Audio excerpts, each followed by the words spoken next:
نبی کریم صلی اللہ علیہ وسلم ہمیں دین عطا فرما کے گئے. اب اس دین میں سب سے اچھا دین والا کون ہے، اس کا ایک معیار اللہ کریم نے اس آیت کے اندر بیان فرمایا ہے، جو آیت میں نے آپ کے سامنے تلاوت کی ہے. یہ آیت نمبر 125 ہے سورہ نساء کی. وَمَنْ أَحْسَنُ دِينًا مِمَّنْ أَسْلَمَ وَجْهَهُ لِلَّهِ وَهُوَ مُحْسِنٌ. امتحان میں کامیابی کا اصول بڑا عجیب ہے کہ جو کچھ اللہ عطا فرماتا ہے وہ امتحان کے لیے عطا فرماتا ہے. تو ایک تسلی یہ بھی رکھیے کہ جب ہر چیز امتحان ہے تو جس کو تھوڑا دیا ہے اس کا امتحان تھوڑا ہے، جس کو زیادہ دیا ہے اس کا امتحان زیادہ ہے. جس کا اختیار چھوٹا ہے اس کا امتحان چھوٹا ہے، جس کا اختیار بڑا ہے اس کا امتحان بڑا ہے. جب یہ تصور ذہن میں آ جائے تو پھر بڑا امتحان بڑی مصولیت ہے، بڑا اختیار بڑی مصولیت ہے. تو اس اعتبار سے خوشحالی کے مقابلے میں مفلوق الحالی انسان کی پسندیدہ ہو جاتی ہے. انسان پسند کرنا شروع کر دیتا ہے کہ بجائے اس کے کہ انسان کے پاس مال و دولت کی کثرت ہو اور وہ امتحان میں پھنسا ہوا ہو، اس سے بہتر ہے کہ اس کے پاس مال و دولت کم ہو، امتحان چھوٹا ہو، اختیار بڑا ہو، امتحان بڑا ہو جائے. تو جس کو یہ سمجھ آ گئی وہ عہدہ لے گا اپنی مرضی سے. اس کو جب دیا جائے گا وہ منتیں ترلے کرے گا کہ مجھے نہ دو. کیوں؟ اگر اس کو امتحان کی کیفیت کا اندازہ ہے اور اگر یہ فلسفہ حیات، یہ تصور زندگی اگر اس کا واضح نہیں ہے تو وہ تو کہے گا کہ بڑے سے بڑا عہدہ دے دو، وہ تو کہے گا مال و دولت آنی چاہیے. اللہ کے رسول صلی اللہ علیہ وسلم نے پوری زندگی اسی طرح سے گزاری. آپ چاہتے، آپ نے حضرت عائشہ صدیقہ رضی اللہ تعالیٰ عنہا سے فرمایا کہ عائشہ، میں اگر چاہتا نا لصارت معی الجبال الذهب والفضة، میں اگر چاہتا تو سونے اور چاندی کے پہاڑ میرے پیچھے پیچھے چلتے، لیکن میں نے یہ نہیں چاہا. کیا چاہا؟ اللہم احیینی مسکینا وامتنی مسکینا. اللہ زندہ رکھ تو مسکینوں میں زندہ رکھ، اللہ موت دے تو مسکینوں میں دے. واحشر لی یوم القیامت فی زمرۃ المساکین. اللہ قیامت والے دن مسکینوں میں سے ہی اٹھانا. کیوں؟ یہ بتانا مقصود تھا. مال و دولت برا نہیں ہے، اگر انسان امتحان میں کامیاب ہو جائے تو مال و دولت کا اپنا امتحان ہے، اور جو کامیاب ہو جائے وہ اس میں کامیاب ہو جائے، جو ناکام ہو جائے وہ چاہے مفلوق الحال ہو اور چاہے وہ کامیاب. جب امتحان سمجھ میں آ جاتا ہے تو پھر زندگی کی اونچ نیچ کی کوئی حیثیت باقی نہیں رہتی. لیکن وہ جو دین ہے، کون اچھے دین والا ہے؟ وہ چاہے مفلوق الحال ہے، چاہے وہ کسی ملک کا حکمران ہے، چاہے وہ ایک انتہائی ادنا آدمی ہے. جب یہ فلسفہ حیات سمجھ میں آ جاتا ہے تو دین سمجھنا مشکل نہیں رہتا. وَمَنْ أَحْسَنُ دِينًا مِّمَّنْ أَسْلَمَ وَجْهَهُ لِلَّهِ. اصل شخص جو دین کے اعتبار سے بہترین ہے وہ ہے جس نے اپنی پوری زندگی اپنے اللہ کے سپرد کر رکھی ہو. اسلم یسلم، اسلام کا معنی ہوتا ہے کمپلیٹ سبمیشن، کامل سپردگی. اپنے آپ کو سپرد کر دیں، گردن جھکا دیں. اس کا مطلب یہ ہے کہ پک اینڈ چوز، دین بھی ہو، مسلمان بھی ہو، اور پھر مرضی بھی اپنی کرے. یہ اللہ کے دین کے اندر ایسا کوئی آپشن موجود نہیں. یا ایھا الذین آمنوا ادخلوا فی السلم کافہ. ایمان کا دعویٰ اگر کیا ہے تو پھر پورے کا پورا دین میں داخل ہونا پڑے گا، ادھورا نہیں. پھر اپنی مرضی نہیں چلے گی. دین کے اندر داخل ہونا یہ شہادت گاہ الفت میں قدم رکھنا ہے. لوگ آسان سمجھتے ہیں مسلمان ہونا. جب کوئی شخص مسلمان اپنے آپ کو کہتا ہے تو اس کا مطلب یہ ہے کہ اس نے اپنی گردن اپنے اللہ کے سامنے جھکا دی، اس نے اپنے آپ کو اپنے اللہ کے سپرد کر دیا ہے. جب اس نے اپنے آپ کو اللہ کے سپرد کر دیا ہے تو اب اس کے بعد پک اینڈ چوز کا اختیار باقی نہیں رہتا. یہ کمپلیٹ پیکج اس نے دین کا اختیار کیا ہے، یہ پورا پیکج اس کو اس پر عمل کرنا پڑے گا. یہ دین ہے. ومن احسن دینا، سب سے اچھا دین والا، بہترین دین والا کون ہے؟ جس نے اپنا آپ اپنے اللہ کے سپرد کر دیا. اللہ اکبر.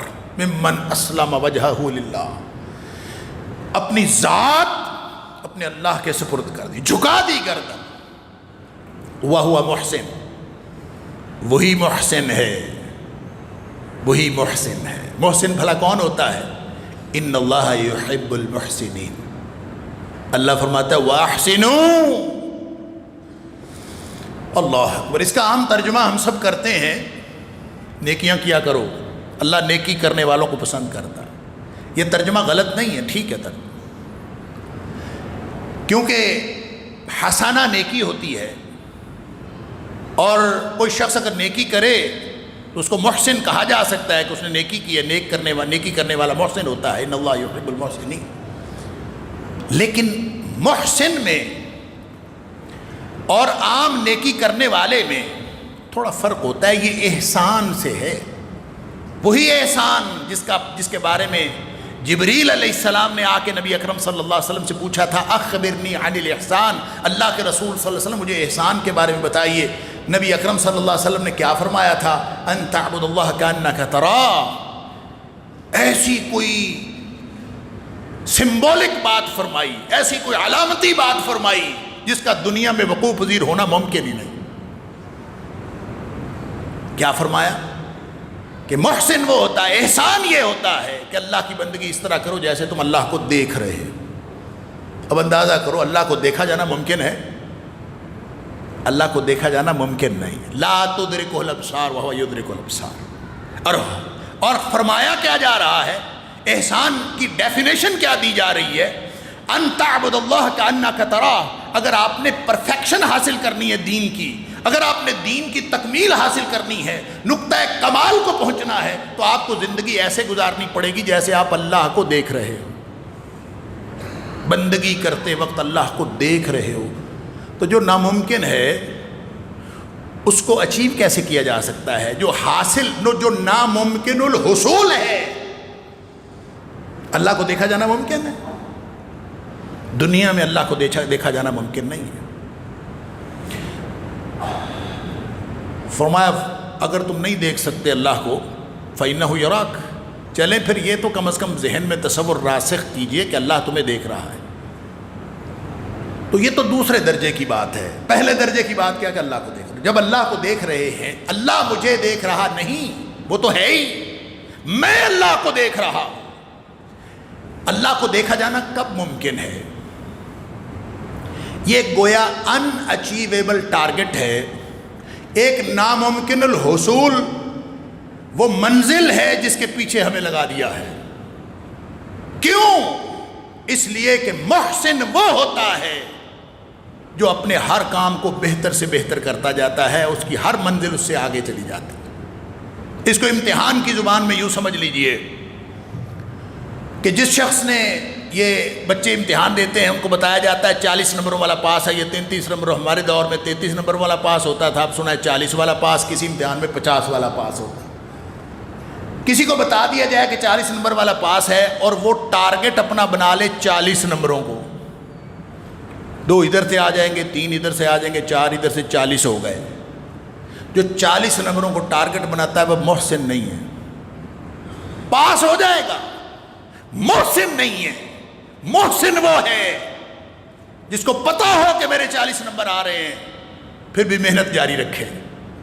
جس کو پتا ہو میرے 50 آ جائیں گے پھر بھی محنت جاری رکھے. جس کو معلوم ہو کہ میرے 100 میں سے 80 نمبر آ جائیں گے پھر بھی محنت جاری رکھے. اس کو معلوم ہو کہ میرے 100 میں سے 90 نمبر آ جائیں گے پھر بھی محنت جاری رکھے. جو پوری زندگی محنت جاری رکھتا ہے اور اوپر سے اوپر چڑھتا رہتا ہے، وہ ہوتا ہے محسن. اللہ کا قرب حاصل کرتا، وہ محسن ہوتا ہے. آگے سے آگے ان تعبد اللہ کانک تراہ. اللہ کو دیکھا جانا کیا ہوتا ہے، عملاً کیا ہوتا ہے؟ میں اس کو مختصر کرتا ہوں، بات لمبی ہو رہی ہے. جب آپ نے اللہ کو دیکھنے کی کیفیت حاصل کرنے کے پیچھے چل پڑے، نماز، زکوٰۃ، حقوق العباد، حقوق اللہ، پوری زندگی، خلوتیں جلوتیں، سب اس لیے ہیں کہ میں اللہ کے قریب ہو جاؤں، کس لیے ہیں؟ میں اللہ کے قریب ہو جاؤں، میں اللہ کو دیکھ لوں۔ اللہ کو دیکھا جانا دنیا میں ممکن نہیں ہے۔ کیفیت بہتر کرتا ہے اور آگے بڑھ جاتا ہے، خشوع و خضوع بڑھاتا ہے اور آگے بڑھ جاتا ہے، اور بڑھاتا ہے اور آگے بڑھ جاتا ہے، کرتے کرتے اس کی موت آ جاتی ہے۔ وَاعْبُدْ رَبَّكَ حَتَّىٰ يَأْتِيَكَ الْيَقِينُ، محنت کرتے جاؤ کرتے جاؤ کرتے جاؤ، تمہاری موت آ جائے۔ موت کے بعد برزخ، برزخ کے بعد حشر، حشر کے بعد فیصلہ جنت جہنم۔ فیصلہ ہو گیا، جنتی جنت میں چلے گئے، جہنمی جہنم میں چلے گئے، جنتی موج میلے سے رہنا شروع ہو گئے۔ نبی اکرم صلی اللہ علیہ وسلم نے فرمایا، آواز آئے گی، یا اہل الجنہ، او جنتیو، گل سنو، اللہ اکبر، اللہ، تمہارے ساتھ اللہ نے ایک وعدہ کیا تھا۔ وہ حیران ہو جائیں گے، اللہ کا وعدہ؟ اللہ نے تم سے وعدہ کیا تھا، اللہ اپنا وعدہ پورا کرنا چاہتا ہے۔ جنتی حیران ہو جائیں گے، کون سا وعدہ؟ اللہ، جہنم سے تو نے بچا دیا، عذابوں سے تو نے بچا دیا، ہمیشگی کی جنت عطا فرما دی، ہر طرح کی نعمت عطا فرما دی، کون سا وعدہ پیچھے رہ گیا ہے جو ابھی پورا نہیں ہوا؟ اللہ اکبر۔ وہ یہ گفتگو کر رہے ہوں گے، اللہ کریم پردہ ہٹا دیں گے، اپنا دیدار کروائیں گے۔ وہ جو دیدار ہوگا نا، پھر جنتیوں کو سمجھ آئے گی کہ جو دنیا میں ہم محسن تھے نا، اللہ اکبر۔ نبی کریم صلی اللہ علیہ وسلم فرمایا، جنتیوں کو اللہ کے دیدار میں ایسی لذت محسوس ہوگی کہ دنیا جنت کی ساری نعمتیں اس کے مقابلے میں ہیچ نظر آئیں گی، ان کو اللہ کے دیدار کی لذت جنت کی ساری نعمتوں سے بلند ہے۔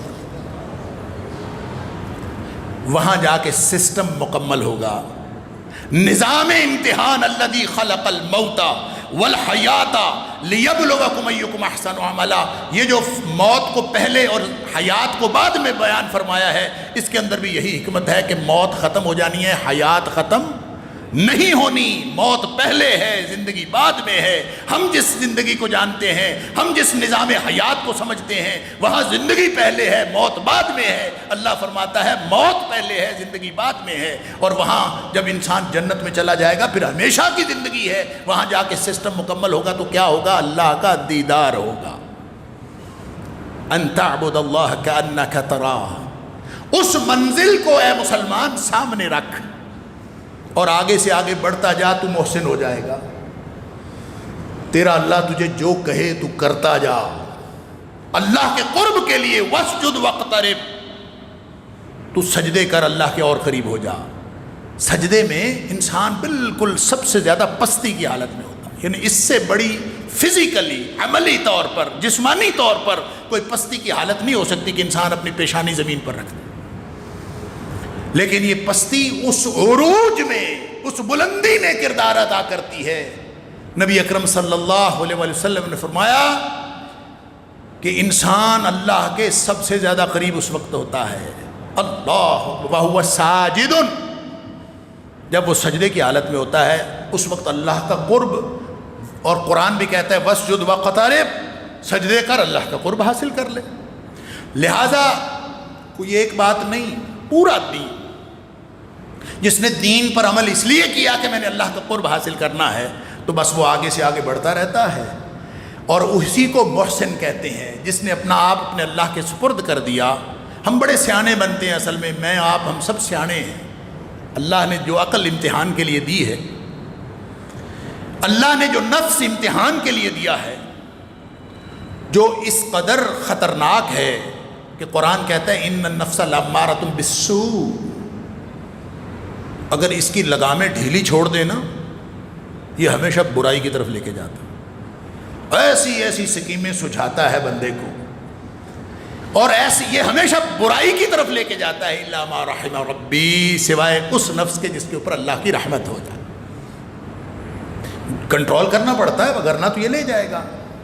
اب یہ پورا سسٹم، پورا نظام اللہ نے اس لیے دیا ہے کہ یہ اللہ کی مرضی سے چلتا ہے، یہ اپنی مرضی سے چلتا ہے، یہ ہے پوری زندگی، یہ ہے پورا دین۔ اور یہی بات سمجھائی، وَمَنْ أَحْسَنُ دِينًا، اس سے اچھا دین کس کا ہوگا؟ مِمَّنْ أَسْلَمَ وَجْهَهُ لِلَّهِ، جو سیزنل مسلمان نہیں ہے، جو اپنی مرضی نہیں کرتا، موسمی مسلمان نہیں ہے، کبھی یوں نہیں کرتا، پورا ادخلوا فی السلم کافہ، پورے کا پورا دین کو دین کے طور پر قبول کرتا ہے۔ کیسے قبول کرتا ہے؟ وہ خود سیانہ نہیں بنتا، اسلم وجہہ للہ، بلکہ اپنا آپ اپنے اللہ کے سپرد کر دیتا، کیونکہ منزل پہ پہنچنا اللہ نے ہمارے ذمے نہیں رکھا، منزل پہ پہنچانا اس نے اپنے ہاتھ میں رکھا، ہمارے ذمے صرف کوشش کرنا رکھا ہے۔ وَلَيْسَ لِلْإِنسَانِ إِلَّا مَا سَعَىٰ وَأَنَّ سَعْيَهُ سَوْفَ يُرَىٰ، یہ بھی میں کہتا ہوں اس کی کرم نوازی ہے، اس کی مہربانی ہے، اس کی رحمت ہے کہ اس نے ہم سے یہ حساب نہیں لینا کہ تم منزل پہ پہنچے کہ نہیں پہنچے، اس نے ہم سے یہ حساب لینا ہے کہ تم نے کوشش کی کہ نہیں کی۔ اگر ہم نے کوشش کی ہے اور کس طرف کی، وہ کہتے ہیں کہ میرے پاس عقل ہے، میرے پاس علم ہے، میرے پاس دانش ہے، میرے پاس ہاتھوں میں طاقت ہے، میرے پاس پیروں میں کھڑے ہونے کی قوت ہے، میرے گلے سے آواز پوری نکلتی ہے، میں یہ کر لوں گا، میں وہ کر لوں گا، میں فلاں کر لوں گا۔ جس کے ذہن میں یہ بات آ گئی نا میں کر لوں گا، اس دن اس کی تباہی اور زوال شروع ہو۔ سب کچھ تو اللہ کے ہاتھ میں ہے۔ جب تمہارے ہاتھ میں کچھ بھی نہیں ہے تو اس نے یہی دیکھنا ہے کہ تم اپنا آپ اپنے اللہ کے سپرد کرتے ہو یا خود سیانے بنتے ہو، یہی تو امتحان ہے۔ فرمایا کسی کی سمجھ میں نہیں آئی، وَمَنْ أَحْسَنُ مِمَّنْ أَسْلَمَ وَجْهَهُ وَمَنْ أَحْسَنُ دِينًا مِمَّنْ أَسْلَمَ وَجْهَهُ لِلَّهِ، اصل پورا دین، پورا خلاصہ، پورا اللہ کے قرب، اس امتحان میں کامیابی کا پورا نظام وہ اس فقرے کے اندر کامل ہے کہ دین میں سب سے اچھا وہ ہے جو اپنا آپ اپنے اللہ کے سپرد کر۔ نہیں سمجھ آئی؟ سمجھانے کے لیے فرمایا وَهُوَ مُحْسِنٌ، وہی محسن ہے، وَهُوَ مُحْسِنٌ، وہی محسن۔ کیوں؟ وہ ایک نماز پڑھ کے لوگوں کا جینا نہیں حرام کر دیتا۔ میں نے نماز پڑھ لی، جا کے بے نمازوں کو تمہاری ایسی کی تیسی، تمہارا فلاں، تم جہنمی میں جنتی، نہیں۔ نماز پڑھتا ہے، پھر اس کو تھوڑی لگتی ہے، وہ کہتا ہے نہیں نماز یہ تھوڑی ہے اور پڑھو۔ اللہ کو سجدے کرتا تھکتا ہی نہیں ہے، وہ سنتیں بھی پڑھتا ہے، وہ نوافل بھی پڑھتا ہے۔ لوگ پوچھتے ہیں اچھا یہ جو سوالات ہیں نا یہ ہماری کوتاہ فکری کی علامت ہوتے ہیں۔ لوگ پوچھتے ہیں سنتیں پڑھنی چاہیے کہ نہیں، نفل پڑھنے چاہیے کہ نہیں۔ بابا یہ اللہ کا دربار ہے، یہ قرب کا معاملہ ہے، جس نے آگے بڑھنا ہے وہ پڑھ لے، جس نے نہیں بڑھنا راستے میں رک جانا ہے، جو محسن نہیں بننا چاہتا نہ بنے۔ مزے کی بات یہ ہے کہ میں ایک دفعہ حرم میں تھا، وہاں یہاں سیالکوٹ کا ایک بچہ مجھ سے پوچھتا ہے کہ ہم یہاں آئے ہیں مسافر ہیں، سنتیں پڑھنی ہے کہ نہیں پڑھنی؟ میں نے کہا سبحان اللہ۔ میں نے کہا بیٹا آئے کہ کس لیے ہو یہاں؟ کمائی کرنے آئے ہو نا، اللہ کا قرب لینے آئے ہو۔ ساری زندگی سنتیں نہیں پڑھی تو یہاں پڑھو، 1 رکعت 1 لاکھ کے برابر ہے، یہاں پڑھ جاؤ تیری ساری زندگی کی سنتوں کے برابر ہو جائے گی۔ تو اس مسئلہ پوچھتا ہے کہ پڑھنی ہے کہ نہیں پڑھنی؟ یہ مسئلے ان کے ہیں جن کی سمجھ میں یہ امتحان کا نظام نہیں آتا۔ جس کی سمجھ میں آ گیا اس کی سمجھ میں یہ آ گیا من احسن دینا ممن اسلم وجہہ للہ، جس نے اپنی کوئی چیز رکھی نہیں، پردہ رکھا ہی نہیں، خلوت بھی اس کی، جلوت بھی اس کی، علم بھی اس کا، دولت بھی اس کی، اولاد بھی اس کی، میرا اپنا ہے کیا؟ میری زندگی بھی اس کی۔ جس کی سمجھ میں نہیں آیا وہ جلوس نکالے میرا جسم میری مرضی، وہ جو مرضی کرے، جو اس فلسفہ حیات سے تعلق نہیں رکھتا، جس کو دین سمجھ نہیں آیا وہ اپنی مرضی کی زندگی گزارتا پھرے۔ جس کی سمجھ میں دین آ گیا اس کی اپنی مرضی کوئی نہیں ہے۔ فرمایا وَهُوَ محسن، وہ ہے محسن جو ہر وقت آگے بڑھتا رہتا ہے۔ آگے بڑھنے کا سفر یہ موت پہ ختم نہیں ہوتا، یہ انشاءاللہ جنت میں اللہ کے دیدار پہ ختم ہونا ہے۔ جن کی سمجھ میں یہ بات آ گئی کہ آگے سے آگے بڑھنا ہے، پھر لوگوں کی سمجھ میں نہیں آیا تو فرمایا وَاتَّبَعَ مِلَّةَ إِبْرَاهِيمَ حَنِيفًا، نہیں سمجھ آئی تو ایک مجسم کردار تمہارے سامنے ہے۔ اس قرب کی علامت، اس پورے فلسفہ حیات کی علامت. فرمایا نہیں سمجھ آئی تو ابراہیم علیہ السلام کی زندگی کو دیکھ لو, اس کے پیچھے چل پڑو, یہ بھی سمجھ آ جائے گی کہ محسن کون ہوتا ہے, یہ بھی سمجھ آ جائے گی کہ دین کس کا سب سے اچھا ہوتا ہے, اور یہ بھی سمجھ آ جائے گی کہ اپنا آپ اپنے اللہ کے سپرد کرنے کا مطلب کیا ہوتا ہے, یہ بھی سمجھ آ جائے گی. اللہ اکبر. امتحان ہو رہا ہوتا ہے, ہمیں سمجھ ہی نہیں ہوتی کہ ہمارا امتحان ہو رہا ہے. ہم پہلے امتحان میں ہی فیل ہو گئے, ہمیں ابراہیم کیسے سمجھ میں آیا علیہ السلام. دیکھیں جب اللہ نے امتحان کے لیے بھیجا ہے تو امتحان کو, اس کو بھی آپ دنیاوی امتحانوں کے حوالے سے سمجھ لیجئے کہ جس شخص نے کبھی کچی جماعت میں داخلہ ہی نہیں لیا, اس کو کیا پتا پرائمری کا امتحان کیا ہوتا ہے. جس نے کبھی پرائمری پاس ہی نہیں کی, اس کو کبھی مڈل کے امتحان کا اندازہ ہو سکتا ہے کہ وہ کیا ہے. نہ وہ کوئی اس کو مڈل کے امتحان میں بٹھائے گا, نہ اس سے کوئی امتحان لے گا. چڑھتے جائیے آگے. جو میٹرک پاس نہیں ہے اس کو کیا پتا ایف اے کیا ہوتا ہے, بی اے کیا ہوتا ہے, ایم اے کیا ہوتا ہے, پی ایچ ڈی کیا ہوتی ہے, وہ امتحان کیا ہوتے ہیں. جو پچھلے امتحان میں پاس نہیں ہوا اس سے اگلا امتحان کون لیتا ہے. اللہ اکبر. ابراہیم علیہ السلام کی پوری زندگی کی مثال وہ اسی امتحان کے گرد گھومتی ہے. میں آپ سے پوچھتا ہوں, آپ میں سے پوچھیں, اور ہم سب قرآن سے پوچھیں. ابراہیم علیہ السلام جس معاشرے میں تھے, بت پرستوں کا معاشرہ تھا نا. جو گھر تھا وہ کن کا تھا؟ وہ بت پرستوں کا نہیں تھا. جس گھر میں پیدا ہوئے بت گروں کا گھر تھا, بت بنانے والوں کا, پروہتوں کا گھر تھا, جو خود بت پرستی کو لیڈ کرتے تھے, جہاں بت بنتے تھے. پورا معاشرہ مطمئن تھا بت پرستی پر. ابراہیم علیہ السلام کو کس نے بتایا کہ یہ بت غلط ہیں, ان کو توحید کی دعوت دینی چاہیے. وحی کا معاملہ بعد میں. ابراہیم علیہ السلام کا پہلا امتحان عقل و فکر کا امتحان ہے. جو میرا آپ کا ہر لمحہ ہو رہا ہوتا ہے, ہم اس میں فیل ہو رہے ہوتے ہیں. ہم اپنی زندگی میں گزارتے ہوئے ہم اس امتحان میں فیل ہو رہے ہوتے ہیں. ہمیں نہ اللہ کے قرب کی عظمتوں کا اندازہ, نہ ہمیں اللہ کے سامنے کامل سپردگی کی لذتوں سے کوئی آشنائی, نہ ہمیں محسن ہونے کی کیفیتوں کا کوئی معلوم. ہم نے تو کبھی اس راستے میں آگے بڑھنے کی کوشش ہی نہیں کی. ہم پہلے امتحان میں فیل ہو گئے, ہم سے اگلا امتحان کون لیتا. اللہ اکبر.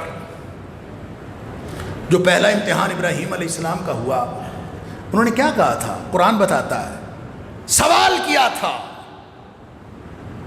وَإِذْ قَالَ إِبْرَاهِيمُ لِأَبِيهِ آزَرَ, اپنے والد صاحب سے کہا, أَتَتَّخِذُ أَصْنَامًا آلِهَةً. یہ عقل و فکر کا امتحان ہے.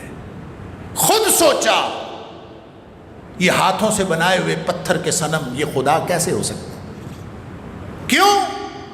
کل مولود یولد علی الفطرہ, ہر پیدا ہونے والا بچہ اللہ سے فطرت لے کے آیا ہے. وہ فطرت توحید, فطرت اللہ التی فطر الناس علیہا, اللہ نے توحید ہر شخص کے اندر رکھی ہے. فابواہ یحودانہ او ینصرانہ او یمجسانہ, اس کا براٹ اپ, اس کے والدین, اس کا ارد گرد کا ماحول اس کو یہودی عیسائی مجوسی بناتا ہے. لیکن ابراہیم علیہ السلام کی مثال اللہ دیتا ہے کہ اس نے جو اللہ نے عقل و فکر سلامت رکھی تھی, اس بنیاد پر سوال کیا, ابا جی اتتخذ اصناما آلہہ, بتوں کو, اللہ اکبر, بتوں کو خدا بنایا ہوا. انی اراک وقومک فی ضلال مبین. مجھے تو لگتا ہے ابا جی آپ بھی اور آپ کی ساری قوم گمراہی میں ہے. سوال کر دیا اس ٹھہرے ہوئے معاشرے میں, اس بت پرستی پر مطمئن معاشرے میں, پوری گلے سے آواز نکال کے سوال کیا, ما هذه التماثیل التي انتم لها عاکفون, مجھے ان بتوں کی حقیقت بتاؤ, ان مورتیوں کی حقیقت بتاؤ جن کی تم پوجا کرتے ہو. اور یہ وہ سوال تھا جو ابراہیم علیہ السلام کی پہلے سٹیپ کی کامیابی کی علامت بنا. وہ پہلے مرحلے میں کامیاب ہوئے، اللہ نے اگلا امتحان لے لیا. اس سے کامیاب ہوئے، اللہ نے اگلا امتحان لے لیا. ماں باپ کا گھر چھوڑا، شہر چھوڑا، ہجرت کی، ہر چیز چھوڑی. حتیٰ کہ ایک موقع آ گیا کہ انہوں نے کہا کہ بتوں کی عزت بچانی ہے تو ابراہیم کو لازماً اس کو آگ میں پھینکنا پڑے گا. ابراہیم نے آگ میں جانا بھی قبول کر لیا. کیوں؟ وَمَنْ أَحْسَنُ دِينًا مِّمَّنْ أَسْلَمَ وَجْهَهُ لِلَّهِ، اس لیے کہ ابراہیم کا تو جینا مرنا اللہ کے لیے تھا. قُلْ إِنَّ صَلَاتِي وَنُسُكِي وَمَحْيَايَ وَمَمَاتِي لِلَّهِ رَبِّ الْعَالَمِينَ، میرا تو جینا مرنا سب کچھ اللہ کے لیے ہے. وہ اگر میری زندگی پہ خوش ہے تو میں اس پہ خوش ہوں، وہ میری موت پہ خوش ہے تو میں اس پہ خوش ہوں. لہذا آگ میں بھی کود گئے. اللہ نے بچانا تھا، بچا لیا. رب ہب لی من الصالحین، اللہ بیٹا دے دیا. فبشرناہ بغلام حلیم، ایک اچھا بیٹا دے دیا. فلما بلغ معہ السعی، اب بیٹا جو، اچھا یہ کتنے امتحان ہیں سارے اللہ تعالیٰ پہلے لے چکا تھا. وہ امتحانوں میں ابراہیم علیہ السلام پاس ہوتے گئے. یہ اللہ تعالیٰ خود قرآن میں وَإِذِ ابْتَلَىٰ إِبْرَاهِيمَ رَبُّهُ بِكَلِمَاتٍ، ابراہیم علیہ السلام کو اللہ تعالیٰ نے بہت سارے امتحانات میں آزمایا، بہت ساری باتوں میں امتحان کیا. کیا ہوا؟ فَأَتَمَّهُنَّ، ابراہیم سارے امتحانوں میں پاس ہو گئے. فَأَتَمَّهُنَّ، سارے امتحانوں میں پاس ہو گئے. پھر جا کے کہا انی جاعلک للناس اماما، جا میں تجھے امام انسانیت بناتا ہوں. قال ومن ذریتی، اللہ میری اولاد میں سے بھی بنا. قال لا ینال عہد الظالمین، جو تیرے اسوہ پر ہوگا اس کو ملے گی یہ امامت انسانیت، اور جو تیرے اسوہ پر نہیں ہوگا، جو ظالم ہوگا، اس کے لیے ہمارا کوئی وعدہ نہیں. ابراہیم علیہ السلام نے، یہ اللہ تعالیٰ نے اس آیت میں دین کی حقیقت احسان کے ساتھ اور احسان کی حقیقت ابراہیم علیہ السلام کے کردار کے ساتھ سمجھائی ہے. وَاتَّخَذَ اللَّهُ إِبْرَاهِيمَ خَلِيلًا، اور ابراہیم وہ ہے جس کو اللہ نے اپنا خلیل بنایا تھا، جس کا دنیا میں کوئی دوست نہیں، اس کو اللہ نے اپنا دوست بنا لیا. کیوں؟ وہ سارے امتحانوں میں پاس ہوتا. یہ جو قربانی والا معاملہ ہے نا، قربانی تو کہتے ہی قرب سے ہے. قربانی کا معنی یہ ہوتا ہے کہ جو اللہ کے قریب کر دے، ہر وہ عمل جو آپ کو اللہ کے قریب کر دے. ہمارے ہاں عجیب و غریب لوگوں نے خیالات بنائے ہوئے قربانی کے بارے میں. ہم قربانی، وہ کہتے ہیں کہ جناب جو آدمی ڈیوٹی پہ کھڑا ہوا فوت ہو گیا وہ قربانی دے دی اس نے، جو تعلیم دیتا ہوا فوت ہو گیا قربانی دے دی جو اس نے. ہم والدین نے قربانی دی، فلاں نے قربانی دی. ہاں، جس کے قرب کے لیے دی ہے اسی کھاتے میں ان کی قربانی ہے. اگر اللہ کے قرب کے لیے ہے تو وہ قربانی اللہ کے ہاں قبول ہے. اللہ تعالیٰ نے سورہ مائدہ میں بالکل کلیئر فرما دیا، اذ قربا قربانا واتل علیہم نبأ ابنی آدم، آدم علیہ السلام کے دو بیٹوں کی کہانی ان کو سنا دیجیے. اذ قربا قربانا، دونوں نے قربانی کی تھی، ایک کی قبول ہو گئی، دوسرے کی قبول نہیں ہوئی. دونوں نے قربانی کی تھی. کیوں قبول نہیں ہوئی؟ اس لیے کہ وہ اللہ کے لیے نہیں تھی. جو اللہ کے لیے ہوگی اللہ قبول کر لے گا. اللہ اکبر. تو لگتا یوں ہے کہ ابراہیم علیہ السلام کو اللہ تعالیٰ نے سارے امتحانوں میں پہلے ہی آزما لیا تھا. جو یہ ایک الگ کہانی ہے، اس نہج پر سوچئے گا، پڑھ بھی لیجئے گا، آپ کو بڑی دلچسپ حقائق ملیں گے کہ امام انسانیت کو حکم ملا، اگرچہ ان کی ساری زندگی ہجرت میں گزری، ساری زندگی سفروں میں گزری. عراق سے چلے فلسطین آئے، اور فلسطین اور اردن اور مصر، یہ جو پورا علاقہ ہے یہ ایک قوس بنتی ہے. اگر آپ اس کو نقشے میں دیکھیں تو ایک قوس بنتی ہے. اس کو عربی کہتے ہیں قوس اخضر. یہ سارا علاقہ سرسبز و شاداب ہے، عراق سے مصر تک کا، مصر سے واپس عراق تک کا، درمیان میں فلسطین. واہ واہ، ایسے کوئی سرسبز و شاداب.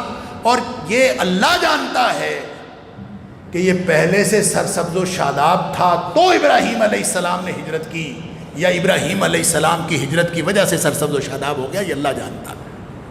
لیکن ہے یہ قوس اخضر، یہ پوری قوس بنتی ہے، ساری زندگی ان کی گزری.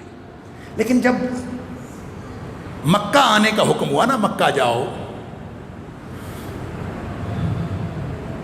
تو اس وقت امام انسانیت بن چکے تھے. کیوں؟ اس لیے کہ جو مکہ ہے نا وہ مرکز انسانیت ہے. وَلِلَّهِ عَلَى النَّاسِ، اور پھر وہ جو اللہ تعالیٰ نے فرمایا کہ ان اول بیت وضع للناس للذی ببکہ، جو پہلا مرکز انسانیت اللہ نے بنایا وہ تو مکے میں ہے.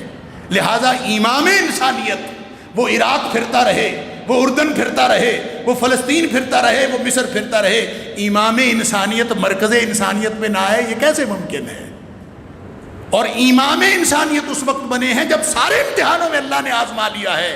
وَإِذِ ابْتَلَىٰ إِبْرَاهِيمَ رَبُّهُ بِكَلِمَاتٍ فَأَتَمَّهُنَّ قَالَ إِنِّي جَاعِلُكَ لِلنَّاسِ إِمَامًا. تو اس کا مطلب یہ ہے کہ اسماعیل علیہ السلام جب ملے، جب بیٹا ملا، جب وہ راتوں کو وہ مدد کرنے کے قابل ہوا، جب ساتھ دوڑنے پھرنے کے قابل ہوا، تو کہا بیٹا ذبح کر دے. تو لگتا یہ ہے کہ امتحانوں میں، سارے امتحانوں میں اللہ نے کامیاب کر دیا تھا، امتحانوں میں کامیاب ہو چکے تھے.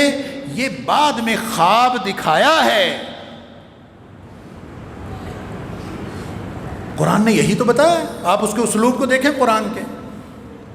اپنے بیٹے سے کہتے ہیں انی اریٰ فی المنام انی اذبحک، بیٹا میں نے خواب میں دیکھا میں تجھے ذبح کر رہا ہوں. کیا بیٹا ہے، کیا باپ. وہ بھی اپنی زندگی اللہ کے لیے لے کے پھرتا ہے، وہ بھی اپنی زندگی اللہ کے لیے پھرتا ہے. اچھا ابا جی خواب میں دیکھا ہے. نبی کا خواب وہی ہوتا ہے.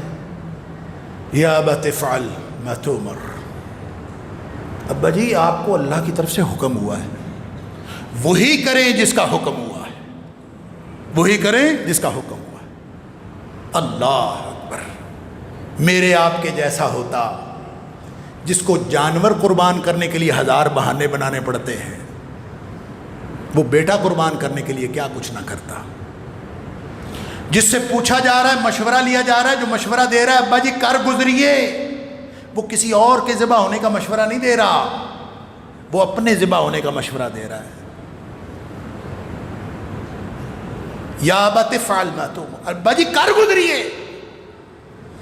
اب یہ ہے وہ داستان محبت کی، قرب کی داستان، جس میں یہ نہیں دیکھا جاتا کہ جانور قربان کرنے کا حکم ہوا ہے کہ بیٹا قربان کرنے کا حکم ہوا ہے، زندگی قربان کرنے کا حکم ہوا ہے کہ دولت قربان کرنے کا حکم ہوا ہے، وقت قربان کرنے کا حکم ہوا ہے کہ اللہ ہم سے کیا چاہتا ہے، بس میرے اللہ جو تو چاہتا ہے بس ٹھیک ہے. بھرے پورے گھر میں آپ کسی دن اپنے بچوں کو چھوڑ کے تو دیکھیں، اس کو کہیں کہ 2 مہینے میں نے گھر نہیں آنا، فون موجود ہے، انٹرنیٹ موجود ہے، 2 مہینوں کا خرچہ موجود ہے، ہر چیز دے کے ذرا چھوڑ کے تو دیکھیں. اور پھر تصور کریں کہ ابراہیم علیہ السلام اپنے ننھے بچے کو جو اللہ سے دعائیں کر کے لیا ہے، اس کو اور اس کی ماں کو ایک وادی غیر ذی زرع میں چھوڑ کے اور جا رہے، اور بی بی پیچھے پیچھے دوڑتی جا رہی ہے. اور بابا جی کس کے سہارے چھوڑ کے جا رہے ہیں؟ وہ جو حدیث میں آتا ہے نا کہ ایک تھیلی کھجوروں کی اور ایک مشکیزہ پانی کا، وہ ایسے نہیں تھا کوئی تھیلا 5-10 کلو کھجوریں تھیں، ایسے جیسے جراب ہوتی ہے چھوٹا سا، ایسی تھیلی اتنی سی کھجوریں اور چھوٹا سا مشکیزہ پانی کا، کچھ بھی نہیں تھا. ایک دن بھی نہ گزرتا، چھوڑ کے جا رہے. کیوں چھوڑ کے جا رہے؟ پیچھے پیچھے پوچھ رہی، بولتے ہی نہیں، چپ کر کے جا رہے. پھر خیال آیا کہ ابراہیم تو کوئی کام اپنی مرضی سے نہیں کرتا. اللہ اکبر. پھر پوچھا اللہ امرک بہذا، کیا اللہ نے حکم دیا ہے؟ پھر بولے نعم، ہاں اللہ نے حکم دیا. بس وہ بی بی بھی شیر نہیں ہو گئی. سبحان اللہ. اس نے یہ سننا تھا اللہ نے حکم، پورا خانوادہ ہی ہے. ایسے نہیں اللہ کے رسول صلی اللہ علیہ وسلم نے ہمیں اپنے لیے رحمت کی دعا سکھائی، اللہم صلی علی محمد وعلی آل محمد.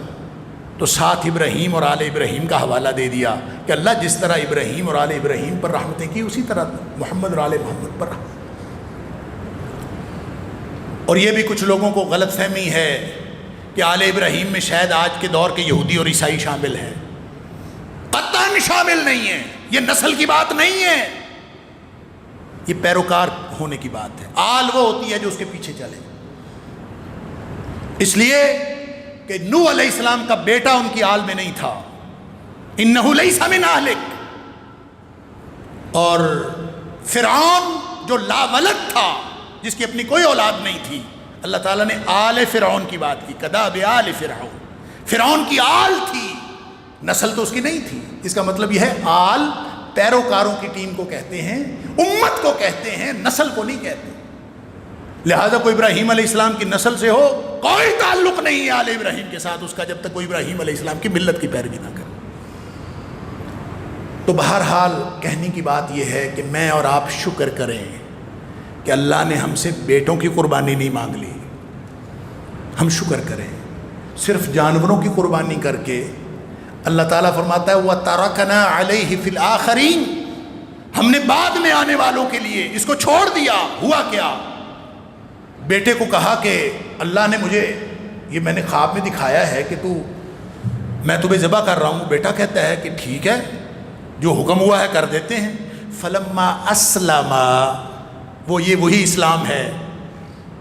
ومن احسن دینا ممن اسلم وجهه للہ، جو میں عرض کر رہا تھا نا، اسلم کا مطلب ہوتا ہے اپنے آپ کو سپرد کر دے۔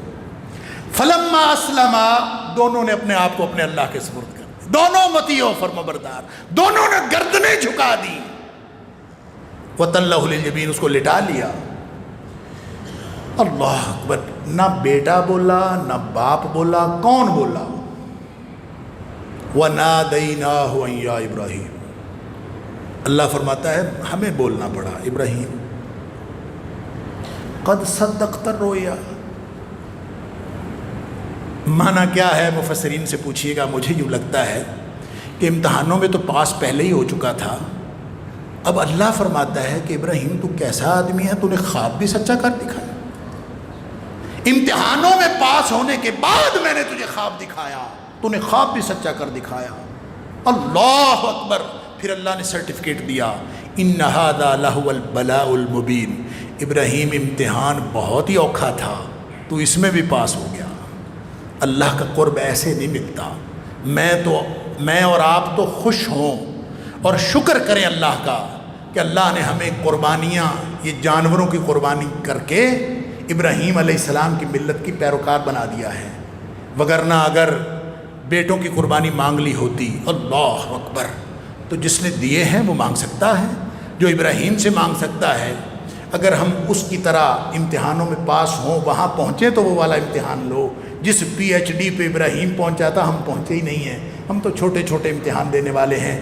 بہانے نہ بنائیں، اللہ کے قرب کی تلاش میں جو اللہ کی طرف سے حکم ہوا ہے اس کے آگے سر تسلیم خم کر دیں۔ یہی وہ نیکی ہے، یہی وہ راستہ ہے جو دین کا راستہ ہے۔ اگر یہ سمجھ میں نہیں آیا تو کسی ایک عمل کی بات نہیں ہے، پورا دین ضائع ہونے کا امکان ہے۔ اس لیے کہ دین کے اندر آ کے پھر اپنی مرضی نہیں چلتی، اللہ کی مرضی چلتی ہے۔ اور اللہ کی مرضی کیا ہے؟ وہ نبی اکرم صلی اللہ علیہ وسلم کی پوری حیات طیبہ اللہ کی مرضی ہے، جو ہمیں اللہ کے رسول صلی اللہ علیہ وسلم نے سکھایا۔ اللہ تعالیٰ مجھے اور آپ کو خالص دین پر عمل کرنے اور خالص امتی بننے کی توفیق عطا فرمائے۔ وآخر دعوانا الحمدللہ۔